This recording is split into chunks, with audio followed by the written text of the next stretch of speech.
अस्सलाम वालेकुम दोस्तों, कैसे हो आप सब। दोस्तों अगर मैं आप लोगों से पूछूं कि अगर आपको अपना फोन सेल करना है तो आप सबसे पहले क्या काम करोगे, तो आप में से मोस्टली लोगों का आंसर होगा कि हम उस फोन को फॉर्मेट करेंगे और उसके बाद उसको सेल कर देंगे, जो कि टोटली रॉन्ग अप्रोच है। और ऐसा करके आप बहुत बड़ी मिस्टेक कर रहे होते हो, जो कि फ्यूचर में आपके लिए परेशानी का बायस बन सकती है। आज के दौर में दोस्तों फोन जो है बहुत ज़्यादा इंपॉर्टेंट हो चुके हैं हमारे लिए, क्योंकि उनके अंदर हमारी तमाम की तमाम डिटेल्स मौजूद होती हैं, हमारी पर्सनल इमेजेस वीडियोस मौजूद होती हैं, हमने पासवर्ड्स अपने जो है सेव किए हुए होते हैं, हमारे डॉक्यूमेंट्स मौजूद होते हैं। इसके अलावा हमारी जो पेमेंट इन्फॉर्मेशन है वो भी फ़ोन्स के अंदर मौजूद होती हैं, क्रेडिट कार्ड डिटेल्स तक जो है मौजूद होती हैं। इवन के लोगों ने अपने पूरे बिजनेस जो है वो फ़ोन की बेस पर खड़े किए हुए होते हैं। उनकी जो लेन देन है, उनके कॉन्टैक्ट डिटेल्स हैं, कि वॉइस नोट्स वगैरह तमाम चीज़ें आपके फ़ोन में मौजूद होती हैं। और अगर आप इन चीज़ों का ख्याल किए बगैर सिर्फ फॉर्मेट करके ही अपने फ़ोन को सेल कर देते हो तो ये चीज़ आपके लिए फ्यूचर में परेशानी का बायस बन सकती है। कोई भी बंदा किसी भी रिकवरी सॉफ्टवेयर का यूज़ करके उन चीज़ों को रिकवर कर सकता है और आपको ब्लैकमेल कर सकता है या आपके उस डाटा का मिसयूज़ कर सकता है। तो सिर्फ फॉर्मेट करना ही इनफ नहीं होता। फॉर्मेट करने से आप सिर्फ 10% उसको सिक्योर कर रहे होते हो, 90% चांस होते हैं कि आपका डाटा दोबारा से रिकवर हो सकता है। तो फॉर्मेट करने के साथ साथ कुछ और स्टेप्स भी हैं जिनको फॉलो करना ज़रूरी है। अगर आप चाहते हो कि फ्यूचर में आप परेशान ना हो, फ्यूचर में कोई आपको ब्लैकमेल ना कर सके या आपके डाटा का मिसयूज़ ना कर सके, तो इन स्टेप्स को भी फॉलो करना ज़रूरी है, जो कि आज की वीडियो में आपको बताने वाला हूँ। तो वीडियो को कंप्लीट ज़रूर वॉच कीजिएगा, बहुत इंफॉर्मेटिव वीडियो होने वाली है। और वीडियो अच्छी लगे तो वीडियो को लाइक और शेयर कीजिए, और चैनल पर फर्स्ट टाइम है तो सब्सक्राइब जरूर कर लीजिएगा। दोस्तों सबसे पहला स्टेप, अगर आप अपने फ़ोन को सेल करने जा रहे हो तो अपने कॉन्टैक्ट्स का बैकअप जरूर ले लें, क्योंकि कॉन्टैक्ट्स बहुत ज़्यादा इंपॉर्टेंट होते हैं। अगर आप उनको मिस कर देते हो या बैकअप लेना भूल जाते हो तो बाद में मतलब कॉन्टैक्ट्स को जमा करना बहुत ज़्यादा मुश्किल हो जाता है, और फिर एक एक बंदे से कॉन्टैक्ट लेकर उनको सेव करना बहुत ज़्यादा मुश्किल टास्क बन जाता है। तो सबसे अच्छी अप्रोच ये है कि जब भी आप अपने न्यू फोन को सेटअप कर रहे हो तो जीमेल को अटैच कर दो अपने कॉन्टैक्ट के साथ, ताकि जो भी कॉन्टैक्ट आप सेव करो वो ऑटोमेटिकली जीमेल के साथ भी सिंक हो जाए। फिर आपको ये परेशानी नहीं होगी कि आपको बैकअप लिया है या नहीं लिया। वो ऑटोमेटिकली जब भी आप किसी न्यू फोन में अपनी जीमेल आईडी को लॉगिन करोगे, तमाम के तमाम कॉन्टैक्ट्स जो है आपके फ़ोन में शो होना स्टार्ट हो जाएंगे। लेकिन अगर आपने ऐसा नहीं किया तो आप बैकअप लेने के लिए आप सिंपली अपने अकाउंट्स में जाकर, गूगल अकाउंट्स में जाकर, वहां पर आपको कॉन्टैक्ट्स का ऑप्शन मिल जाता है, उसको आप जो है वहां पर जाकर सिंक कर सकते हो। आपके तमाम कॉन्टैक्ट्स जो हैं वो गूगल के साथ, जीमेल के साथ सिंक हो जाएंगे, और फिर आप सिंपल ऐसे ही यूज़ कर सकते हो। जब भी आप लॉगिन करोगे आपके कॉन्टैक्ट शो हो जाएंगे। अब यहाँ पर एक और मसला है, अगर आप जीमेल के साथ अपने कॉन्टैक्ट्स को शेयर नहीं करना चाहते, वहां पर सिंक नहीं करना चाहते, तो आपके पास एक और ऑप्शन भी अवेलेबल है। आप मैनुअली जाकर कॉन्टैक्ट्स में एक फाइल बना सकते हो और उस फाइल को एक्सपोर्ट कर सकते हो। उसके अंदर आपके तमाम कॉन्टैक्ट्स आ जाएंगे, और फिर वो जो फाइल आपने एक्सपोर्ट की है वो किसी भी फोन में जाकर आप इंपोर्ट करोगे तो आपके तमाम के तमाम कॉन्टैक्ट्स आपके न्यू फोन में शो होना स्टार्ट हो जाएंगे।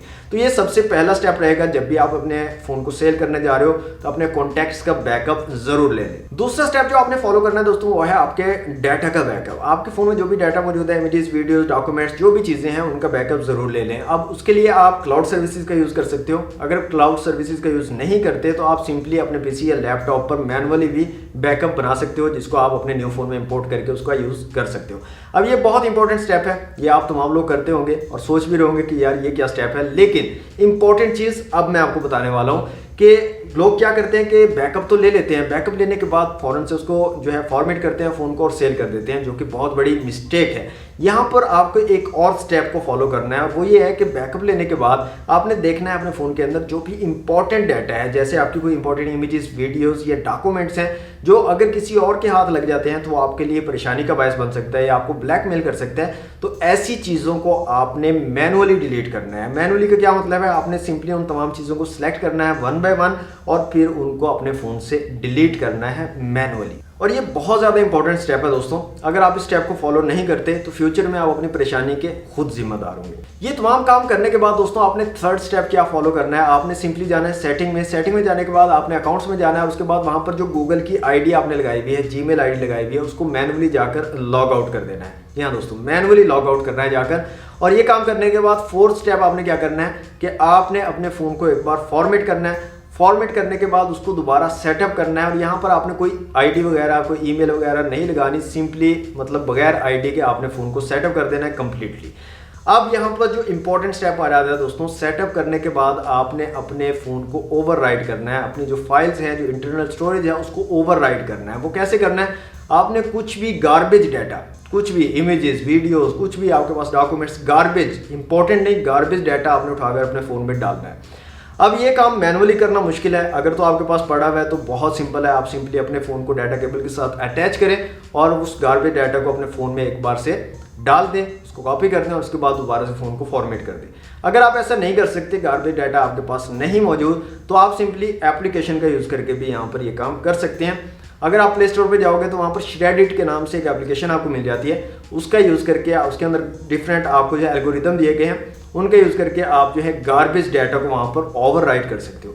अब इस ओवरराइट करने से क्या फ़ायदा आपको होगा कि कोई भी बंदा किसी भी रिकवरी सॉफ्टवेयर का यूज़ करके भी आपके जो पर्सनल इमेजेस या पर्सनल वीडियोज़ हैं उनको रिकवर नहीं कर पाएगा और फ्यूचर में आपके लिए परेशानी का बायस नहीं बन पाएगा। दोस्तों ओवरराइट करने के बाद सिंपली आप अपने फ़ोन को फॉर्मेट कर दीजिए और उसके बाद आप उसको सेल कर सकते हैं। और इस पॉइंट पर आपका फ़ोन 90 to 95% सिक्योर है, कोई भी बंदा आपके डाटा को रिकवर नहीं कर सकता, लेकिन 5 से 10% चांस अभी भी मौजूद हैं कि आपका डाटा रिकवर हो जाएगा। अगर आप इसको भी ख़त्म करना चाहते हैं कि 5 से 10% चांस भी ना रहे, तो आपके पास अगर टाइम है तो आप सिंपली इस जो स्टेप है, आखिरी वाला जो स्टेप है ओवरराइट करने वाला, इसको 2 से 3 मरतबा दोहरा सकते हो। आप सिंपली क्या करो, ओवरराइट करो फाइल, फिर से फॉर्मेट करो, फिर ओवरराइट करो, फिर से फॉर्मेट करो, फिर ओवरराइट करो, फिर से फॉर्मेट करो। अगर आप 2 से 3 मरतबा इस स्टेप को दोहरा देते हो तो 100% आपकी डिवाइस जो है सिक्योर हो जाती है और कोई भी माई का लाल उसको रिकवर नहीं कर पाएगा, आपका डाटा रिकवर नहीं हो पाएगा। तो आप 100% मुतमईन हो सकते हो। तो ये दोस्तों कुछ स्टेप्स थे, बहुत ज़्यादा इंपॉर्टेंट स्टेप्स हैं दोस्तों। अगर आपको अभी या फ्यूचर में अपना फ़ोन सेल करना है जो कि आपके पर्सनल यूज़ में रहा है, तो इन स्टेप्स को लाजमी फॉलो कीजिएगा, उसके बाद ही अपनी डिवाइस को सेल कीजिएगा। आज के लिए दोस्तों इतना ही। वीडियो अगर आपके लिए हेल्पफुल रहे, वीडियो अगर आपको अच्छी लगे तो वीडियो को लाइक और शेयर जरूर कीजिएगा। चैनल पर न्यू है तो सब्सक्राइब कर लीजिएगा। मिलते हैं नेक्स्ट वीडियो में। Thanks for watching. अल्लाह हाफिज़।